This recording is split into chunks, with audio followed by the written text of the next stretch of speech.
相比起扎克伯格主题演讲里对 VR 部分的寥寥带过 ，Connect 大会原本 VR 春晚的性质正被 AI 的关注度所掩盖。实际上，在 Connect 大会第2天的内容里 ，Quest 3有更多的亮点值得我们关注。比如 Quest 3将具备任何一台现有 VR 设备都不具备的追踪功能，就通过左右侧边向下的摄像头，利用计算机视觉算法实现内向外的上半身跟踪。对比拿起手柄的 IK 估算，它的优势在于这两边的摄像头可以视觉识别手肘和肩膀的姿态，这样再结合更易获取的手腕和头显位置数据，就能把整个上半身躯干的动作追踪出来，甚至包括向前弯腰前倾的动作。如果说 Oculus Quest 1代让内向外六豆腐手柄追踪成为了主流，那么 Quest 3的内向外上半身追踪则是迈出了全身追踪新的里程碑的一步。对于结合了内向外上半身追踪的 VR 运动游戏或者剑斗游戏来说，他们的体验或许会带来更沉浸的视觉匹配。目前已知剑客 VR 将是第一个加入此功能的 VR 游戏。想必未来 Quest 有正面朝向的摄像头的话，以 Meta 对计算机视觉算法的掌握，那么做到完全的内向外全身追踪将绝对不是问题。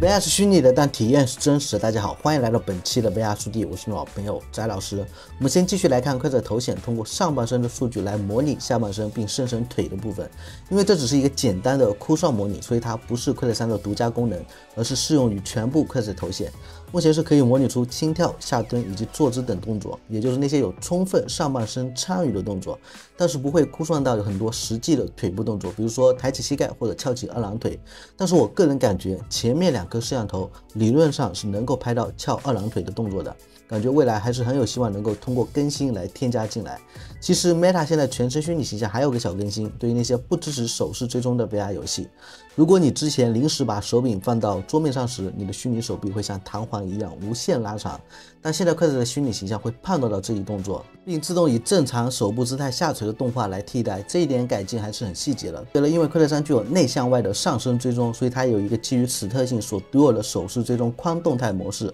在这个模式下，即便你的手部脱离了正向视野之外，也能够被跟踪到，这意味着你可以在裸手状态下做从肩膀背包里拿东西的动作。另一个针对计算机视觉算法所呈现的手势追踪进步，来自于 Meta 即将新推出的主打拇指轻点和轻扫的微手势。这个微手势帮助 VR 玩家在各种场景下的互动感觉更直观，比如可用于增强菜单面板的滚动浏览，或者游戏中传送移动这样的功能。我们可以看到这样一段较长的演示里， VR 玩家仿佛只是在用大拇指点出或者左右拨动一个看不见的摇杆，就能进行传送和转向，这可比之前的手势方案来的动静小得多。而接下来画面里2个小演示，左边我们看到的是 Meta 开发人员带着 Quest 2以坐着的姿态把手摆在大腿上，直接用微手势来对向上视角菜单面板进行选择，这不禁让人想起 Vision Pro 的眼手一体交互。而右边的演示则是向下视角对菜单进行微手势交互的点触。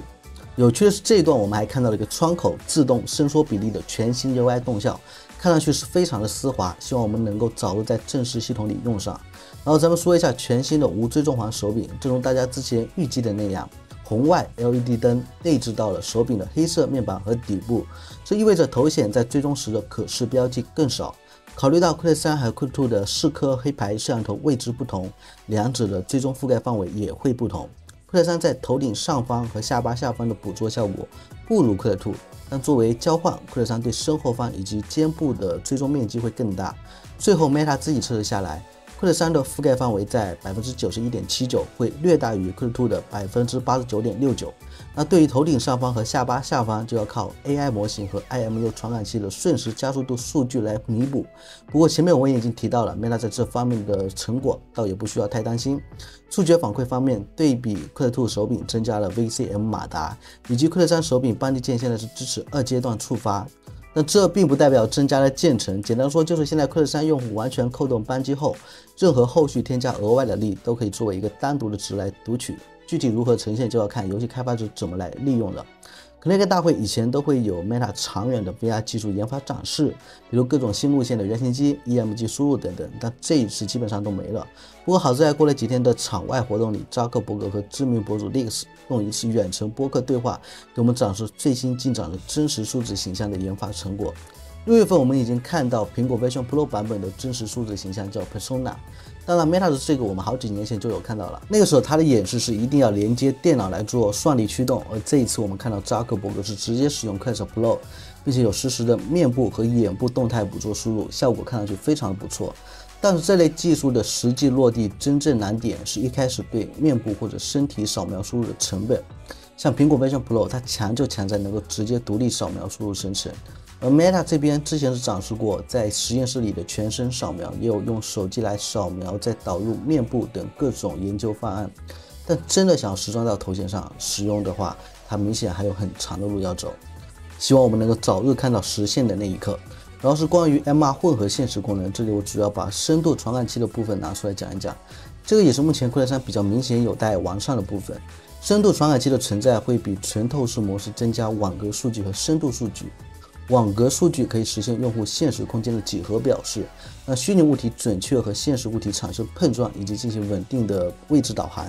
而深度数据则是实现虚拟元素和现实物体产生虚实遮挡的基础。我们之所以现在都没有看到已有的 MR 游戏产生动态虚实遮挡效果的原因就在于，深度数据接口今年晚些时候才会提供给开发者。其次就是 Quest 3依然没有解决物理实体在摄像头移动时所产生的扭曲问题，